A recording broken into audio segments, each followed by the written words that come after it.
you really look around and go, well, what can I count on? That's what I did, Okay, so churches are going to fail me, people are going to fail me, and everybody knows that. But what happens when it hits you so hard that you're just not really sure what is trustworthy anymore?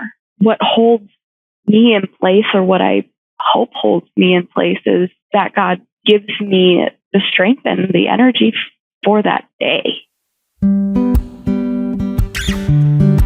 Complex, disappointing, personal.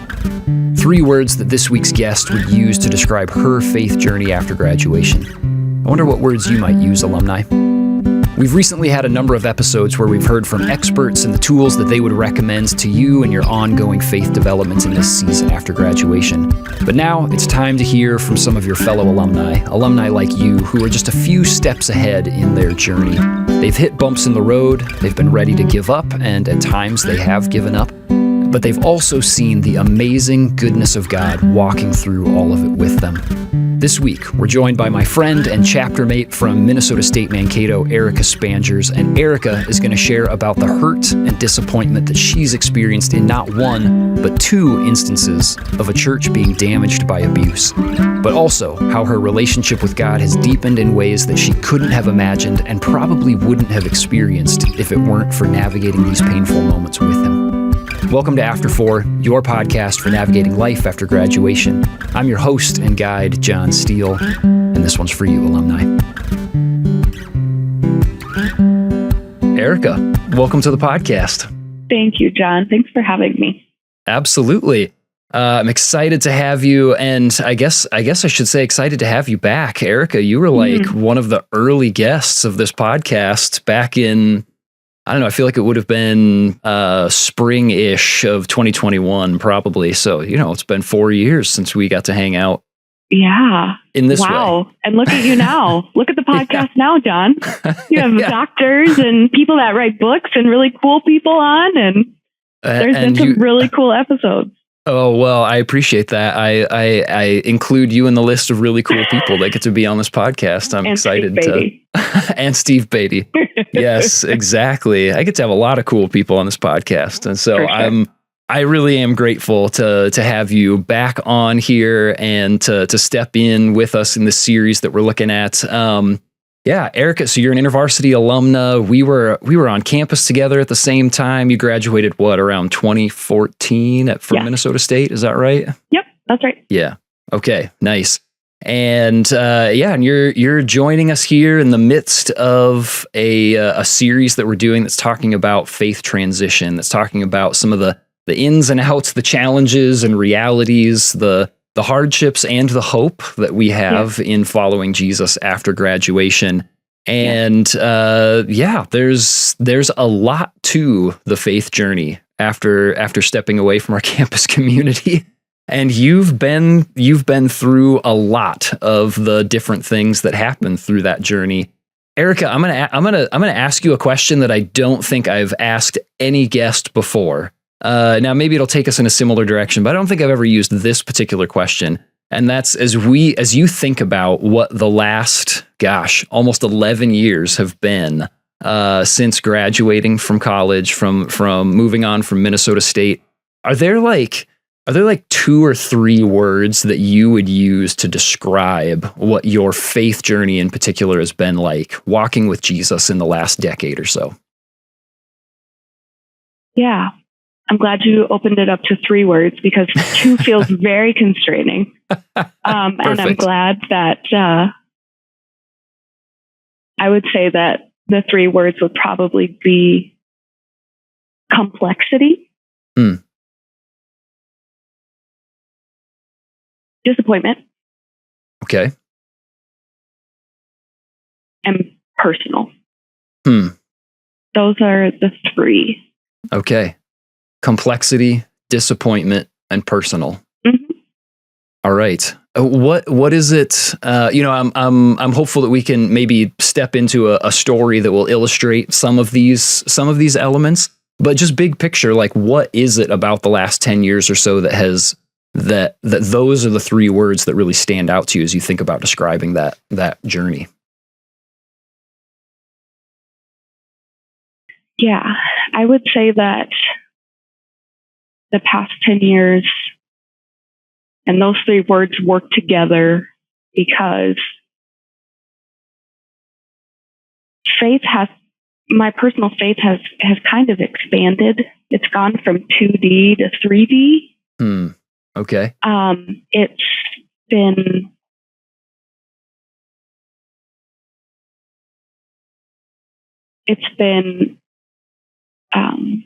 gaining depth and breadth in a way.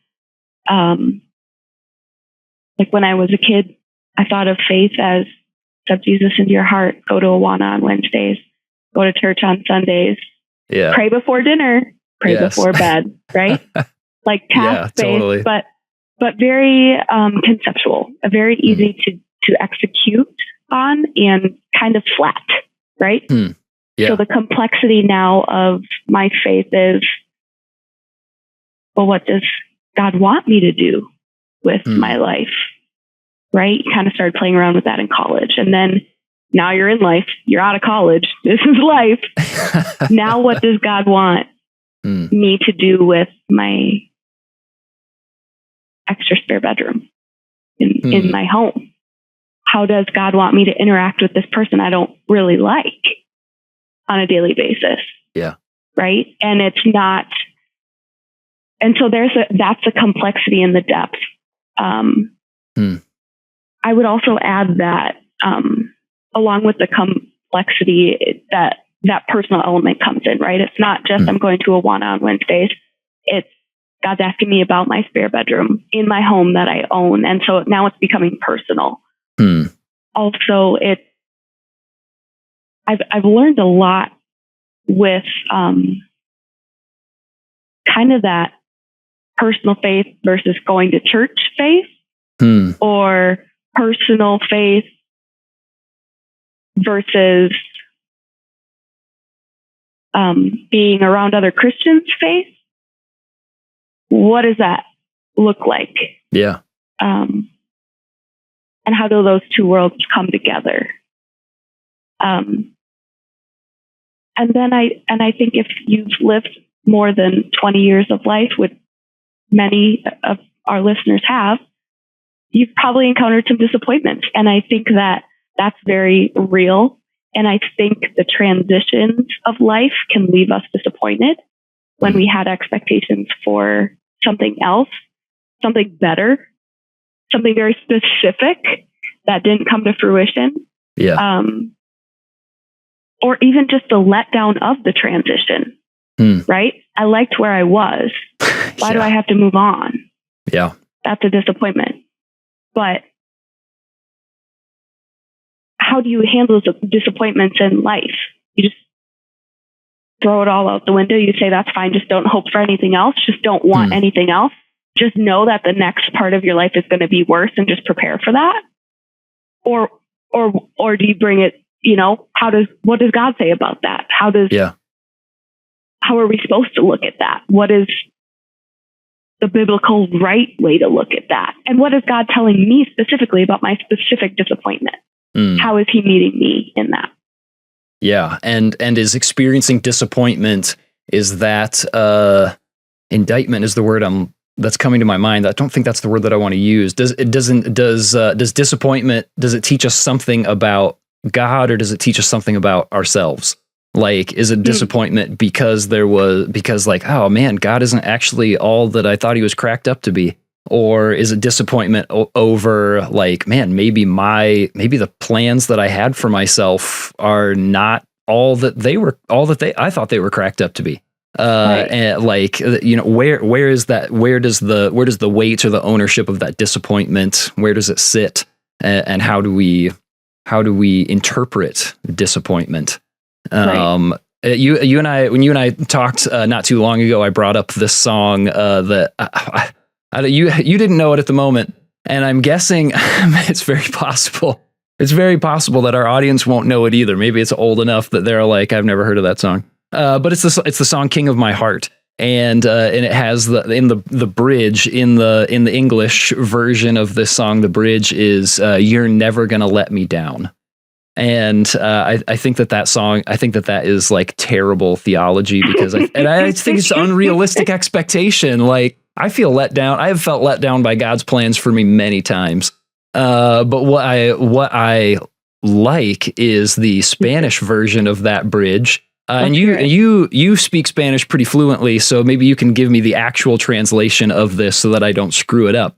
But the bridge that I know in Spanish is "Tú no me fallarás, nunca fallarás jamás." So can you tell me what what the translation is of that specifically? You will not fail me. You will never fail me.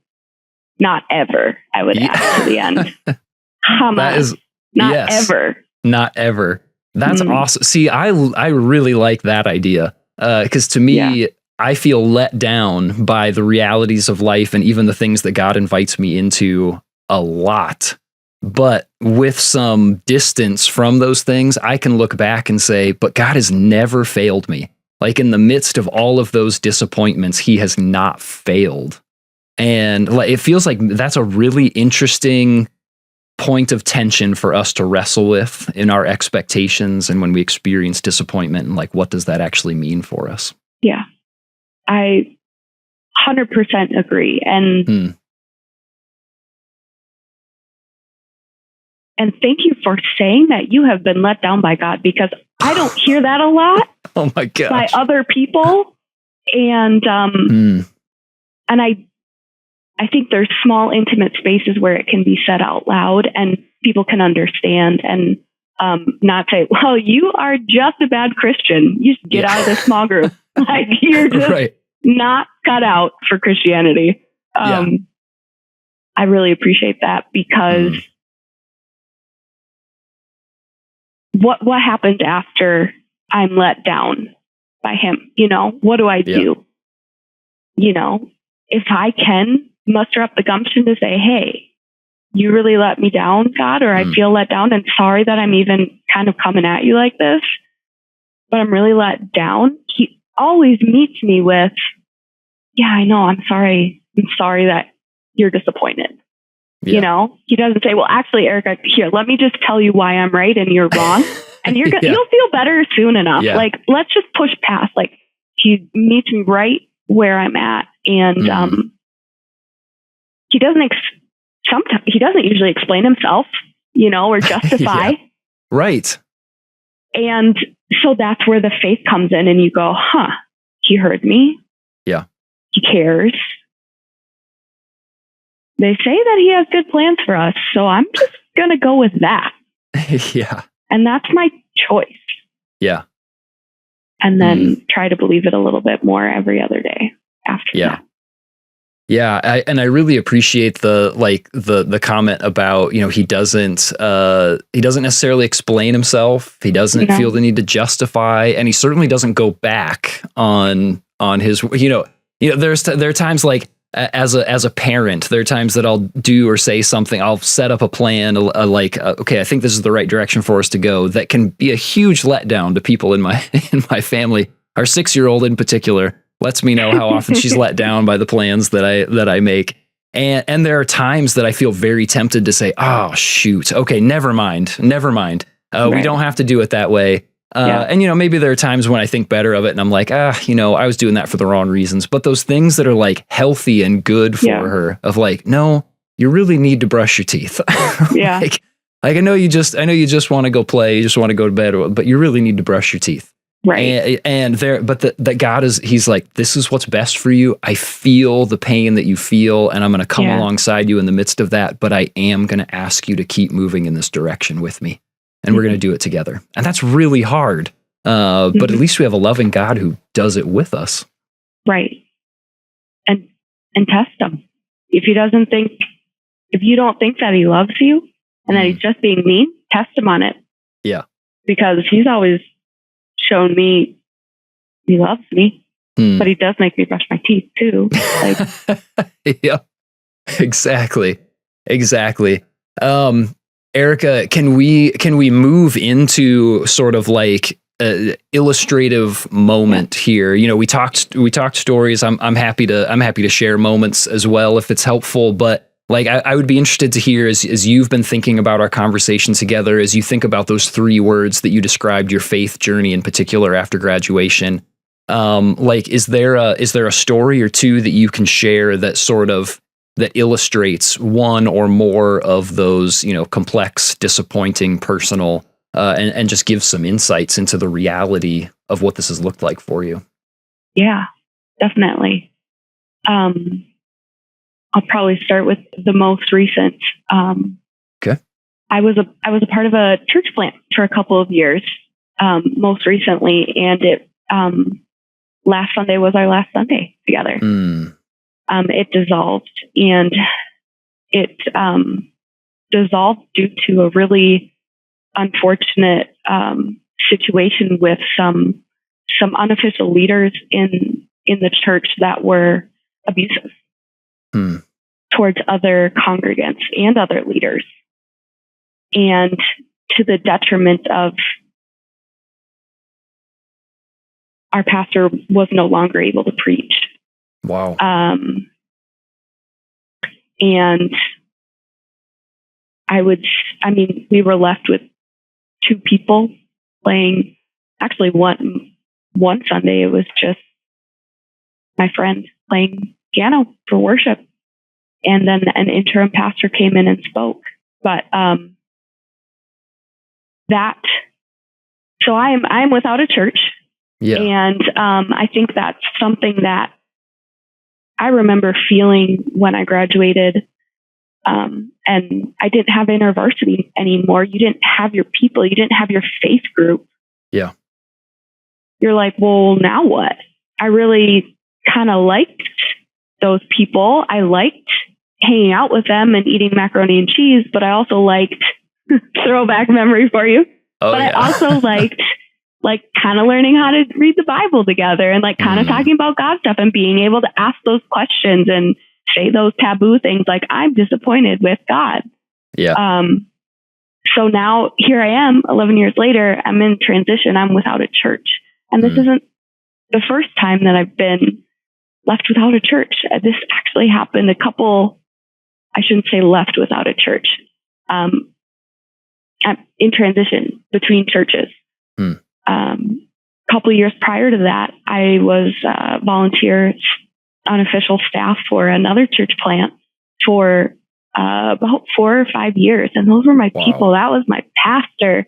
Yeah. It was during COVID. It was during George Floyd. And we were in the park less than a block away from where George Floyd died. So, there was so much meaning and purpose in our gathering and what we were doing. And then you get really into church and you get a up front row seat of the pastors and the other volunteers. You're like, oh, wow, this is kind of messed up. Like, you guys are kind of your people. And actually now this is to the detriment of our ministry. And so I've kind of seen it twice. Yeah. And I don't want to say that those were bad churches by any means. I will acknowledge the abuse that occurred in my previous church and say that was bad and wrong. Absolutely.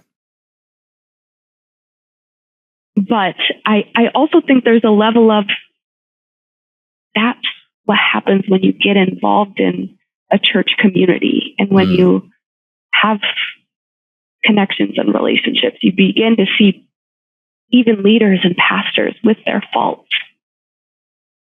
And you begin to see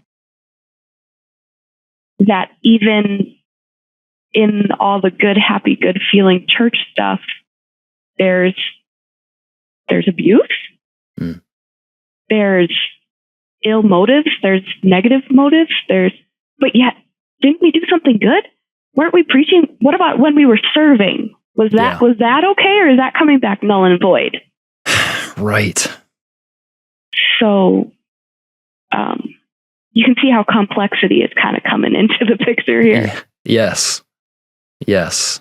And the fact that this has happened like a couple of different times, this wasn't just a one-off. So, I mean, so then thinking about the like next steps, like what does this do for you as you think about trying again? I mean, I guess maybe I'm making assumptions here that you're planning on trying again. But you know, where does this leave you in this place of like, this has happened to me like a couple of times, and to the community that I've been a part of, is it worth it to try again? Like, I'm not expecting you to have a fully formed like answer. I just in real time, like, where are you at in processing through that? Yeah, this time around, I know that it's worth it. And I'm so grateful. I took a break from church after my first church plant experience. Okay. And I learned that God loves me even when I'm not serving my day and night or 3 times a week or on a church plant staff. Like, he loves me. He loves me when I don't go to church too. But he had something for me at my next church. He had friendships for me. I actually learned a lot about how to read the Bible and interpret the Bible. Interpret maybe isn't the right word. How to process God's word through what I'm reading and how he's speaking to me in conjunction together. If I hadn't gone back to church, I wouldn't have gotten that. And so that is what led me this time around to say, yep, I'm not going to church so that I can be a good Christian. I'm not going back to church just for the friends. Yeah. I'm not going back to church just to find my husband, though that is a good motivator for me most days. Of course. I believe that God can continue to grow me and use me, maybe in not big, crazy ways, but in ways that are valuable enough that he wants me to be a part of the church. Yeah. And this is the best advice I got when it comes to looking for a new church or whatever. And I would even say this would kind of apply to InterVarsity. Like, if you loved your InterVarsity chapter and your people, right, you graduate, it's sad. So you're like, well, I'm an adult now, I guess. Now church is my new InterVarsity. Like, maybe that's where I look for my friends and my people. And it can be so hard for that to ever live up. How could it ever live up to that, those community? Yeah. Yeah. I don't think it can. And I think take that and say, it doesn't have to, and I'm not looking for it to. So that's what I have to say about this next church for me is it doesn't have to be as awesome as this past church was, where I met the friends and grew and liked church again. Yeah. It doesn't have to meet that standard. It just has to, I just have to show up and engage. And I don't have to pick. I can just land there for a little bit. That was the advice, was just land. Show up late, leave early. You don't have to talk to people if you don't want to. Just go and engage and take it slow. Big transitions are hard, and sometimes baby steps is all we can do. Yeah. So. Yeah. And what does it look like to do that in partnership with God? You know, not like I gotta find a church so that I can get reconnected with God again, but instead to be like, God, can we do this together? Like, can we sit down, and as I'm like sort of mapping out, all right, which church am I going to go check out for the next few weeks here? Like, which church am I picking out for this month that I'm going to go like 3 or 4 times so I get a good feel for it, or whatever your process is. Either way, to say like, God, would you sit down with me and be a part of planning and preparing and thinking through this next step of the process? And like, what does it look like to envision God going to church with you, like as your partner in this process, and saying like, we're doing this together. I'm not going to find where God is because God's already with me. Say that again, John. That is so good. Yeah, it's true. Yeah, but how often do we do that? Do we sort of separate those things as like, well, now I'm on my own again? And there is some element of like, there are some of those relationships certainly that you're not going to experience. That there's some of that preaching and teaching and that particular communal experience that you're not going to have again in that specific way. But God is still with you. Like he has ridden that wave with you. He has lamented that broken situation with you. He is at work in the lives of those people, and he's still right there with you as you look for the next place to land. And what does it look like for us to walk in step with the Lord as you are searching and feeling like feel lost with God? Like, okay, like let him be the guide who maybe isn't giving you all the answers all the time. As we've already said, this God that sort of comes alongside you and says, like, I know that was rough. That's not what I intend for you, but that is the reality of this world. I have something else in store. Just come with me and I'll get you there. When things feel or look hopeless, what gives you hope? And like, what are you holding on to that keeps you moving? Or at least that keeps you sitting right here and saying, I'm at least not going to go backwards. I need to just plop down here for a minute and then I will make some more progress forward. But right now I need to just stay right here and hang on tight. Like, how have you done that? Or what's helped you do that, I should say? Yeah, I think that it's when you're at that low place, maybe where things are stripped away, your comforts or your regular or the thing you thought you could always count on are stripped away. You really look around and go, well, what can I count on? That's what I did, Okay, so churches are going to fail me. People are going to fail me. And everybody knows that. But what happens when it hits you so hard that you're just not really sure what is trustworthy anymore, right? Yeah.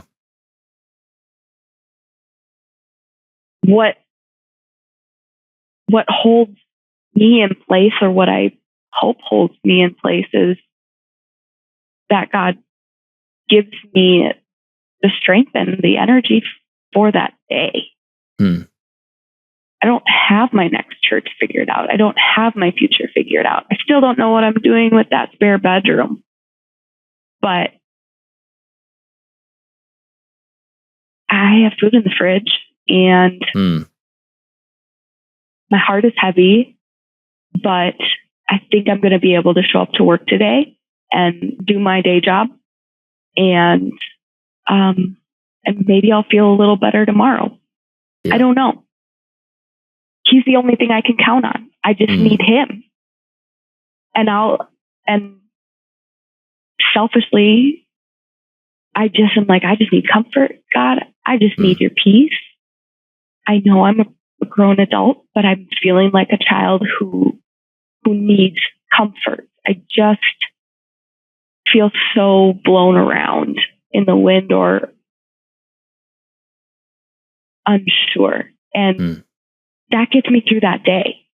And then those days kind of turn into weeks, and they get a little easier, right? And then suddenly you're able to think about that next step, that next hard thing that you never thought that you'd ever be ready for. It would take too long for me to be ready to think about my next church or to think about my next move.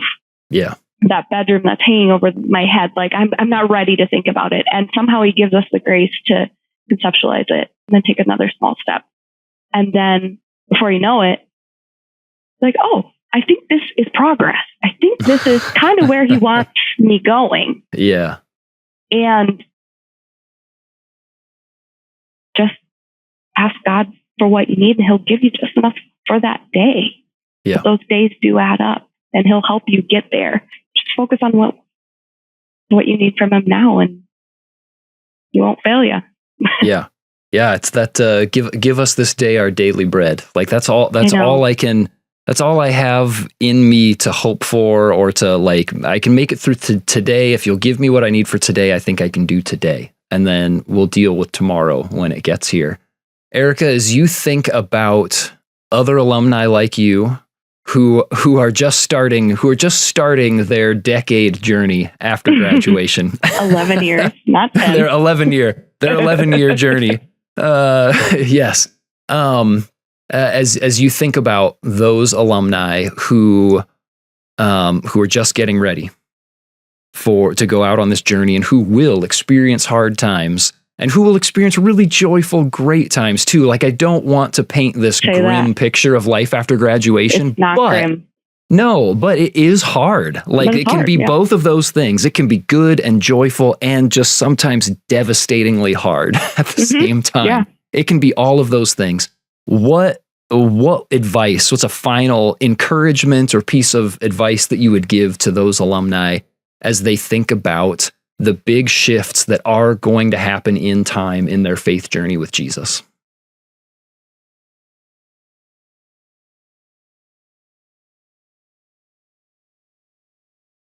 I think the best investment you'll make, best return on investment, will be what you invest in your faith, in your relationship with God.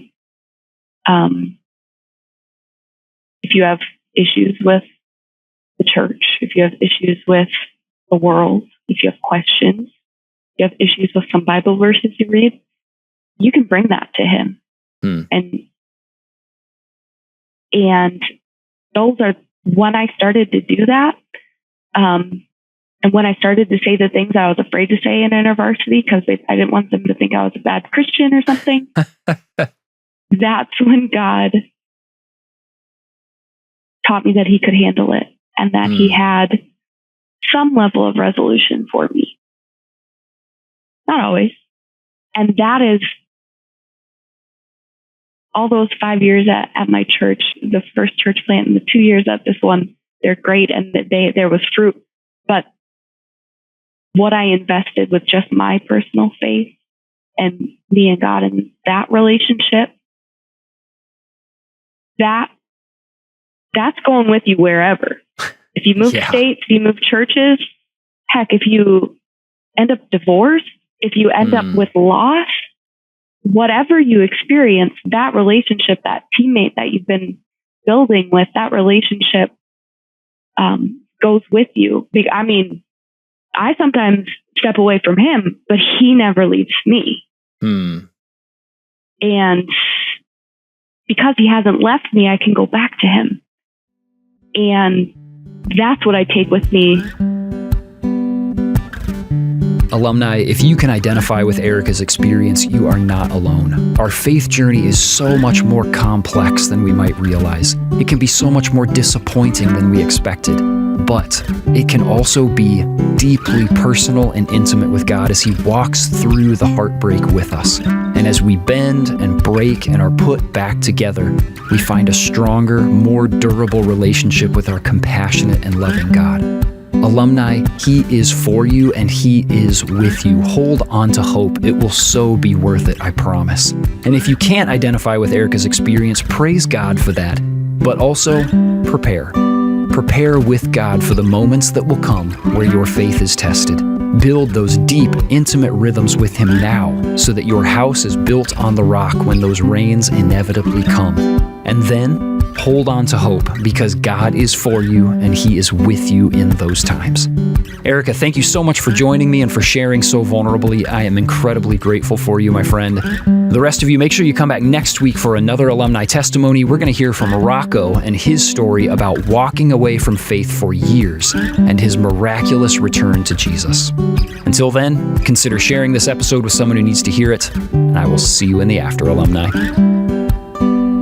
Thanks for listening to After 4. This podcast is brought to you by the InterVarsity Alumni Relations Team, hosted and produced by John Steele, production assistance by Mike Zentera, edited by Caleb Leppert, and our After 4 theme music was written and performed by John Steele.